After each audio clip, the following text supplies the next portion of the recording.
They say blood is thicker than water.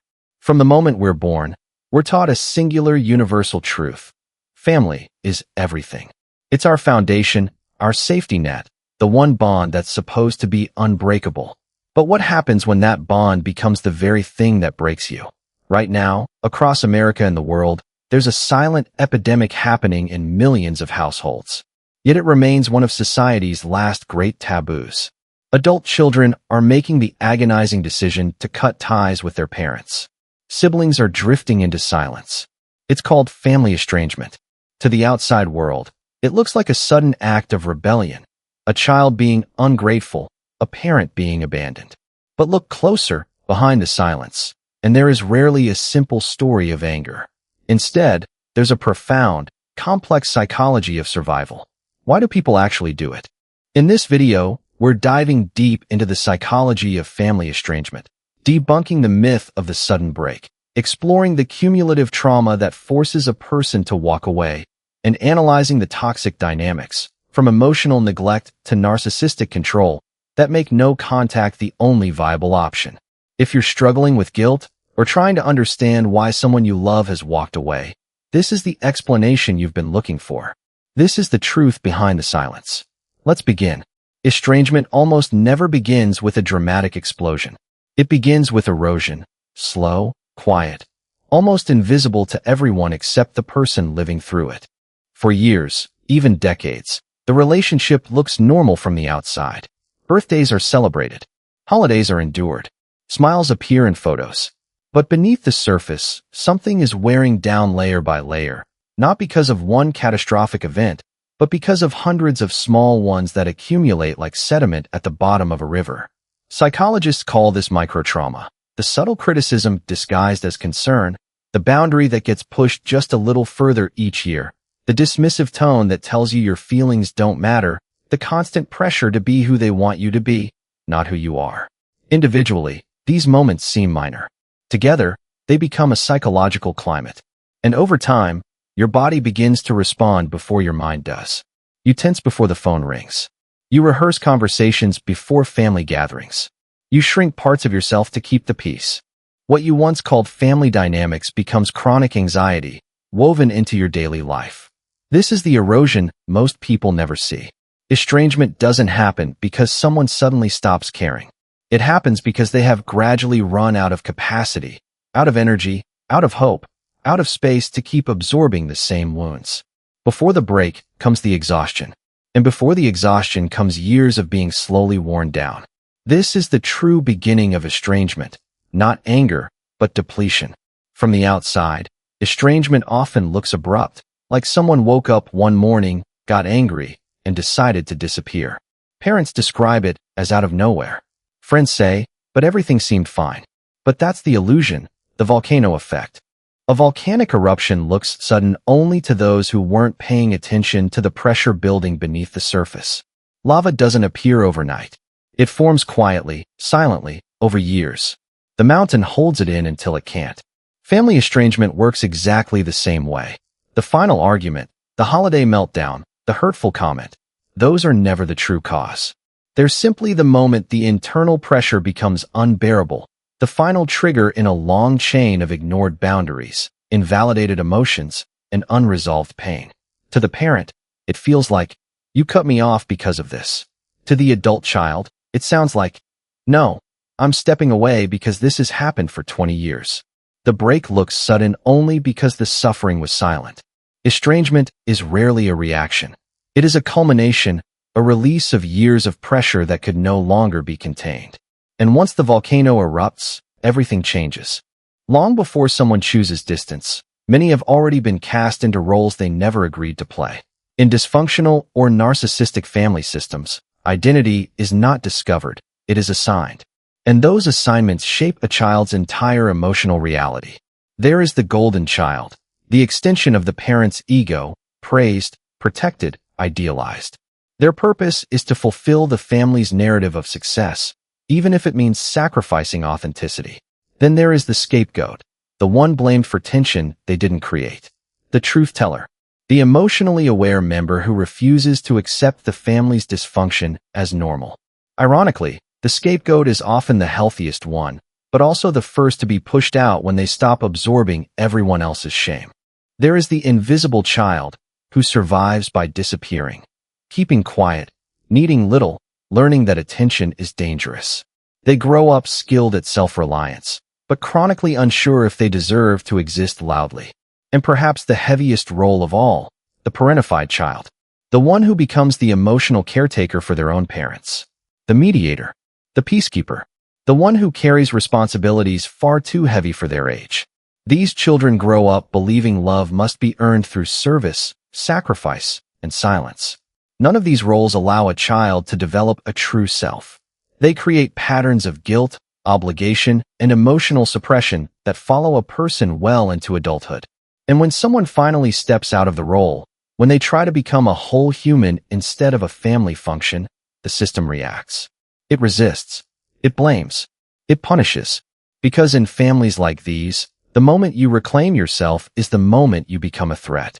For many, estrangement isn't about leaving the family. It's about escaping the role that was breaking them. Some wounds bleed. Others don't. And those are often the ones that shape us the most. Emotional neglect is quiet. It leaves no bruises, no scenes, no clear moment you can point to and say, that's when it happened.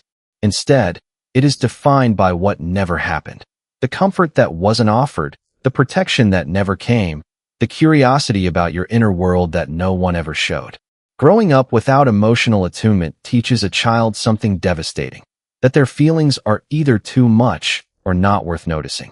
And as adults, these same individuals often become the ones who seem strong, independent, even unbothered, while carrying a private ache that never fully goes away. This is the empty well. You keep going back to your family, hoping just once to draw water. Maybe this time they'll listen. Maybe this time they'll ask how you really are. Maybe this time they'll meet you at the level you've always reached for. But every visit ends the same. A dry bucket, a hollow chest, a familiar disappointment. Most people don't leave because of what their parents did. They leave because of what their parents could never give. Because returning again and again to an empty well eventually becomes a form of self-abandonment.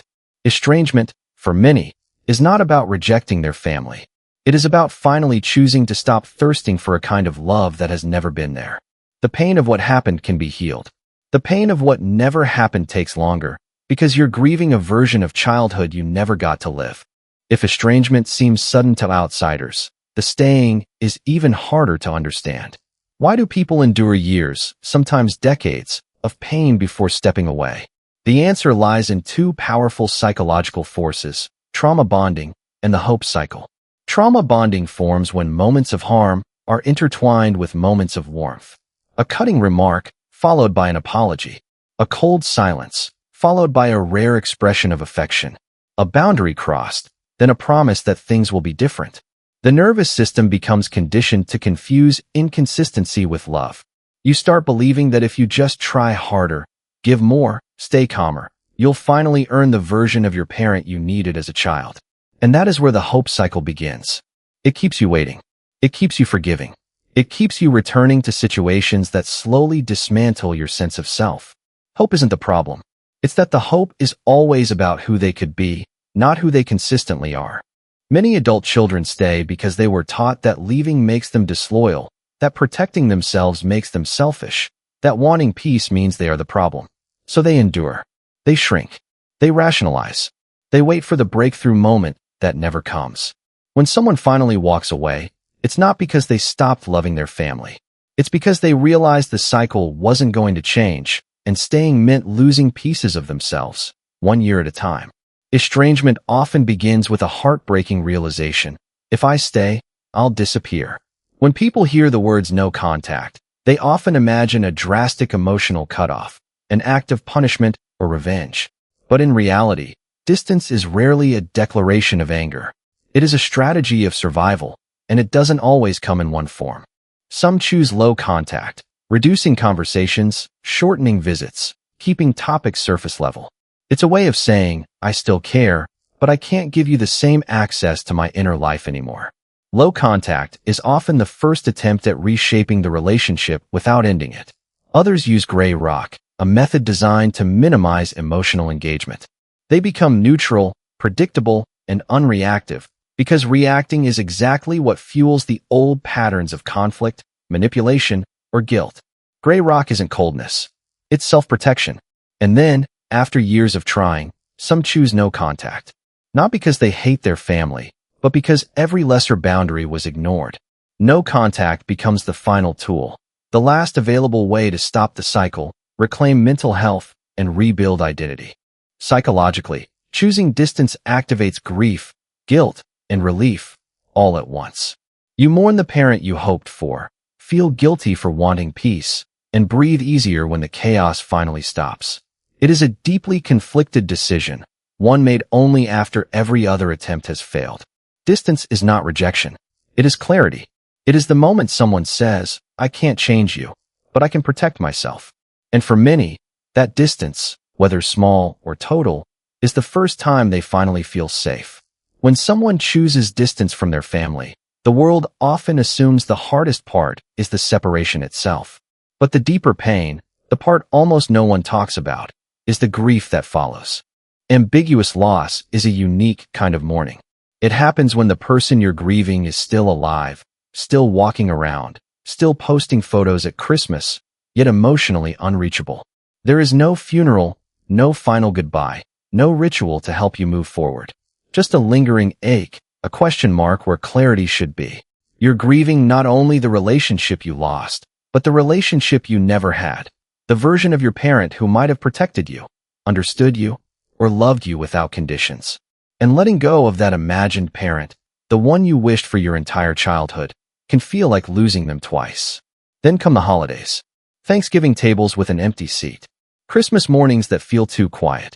Everyone else seems wrapped in warmth, while you're navigating a complicated, invisible grief no one knows how to comfort.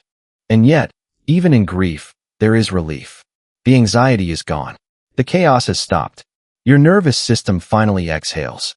But that relief often comes with guilt, as if choosing peace makes you disloyal to the people who raised you.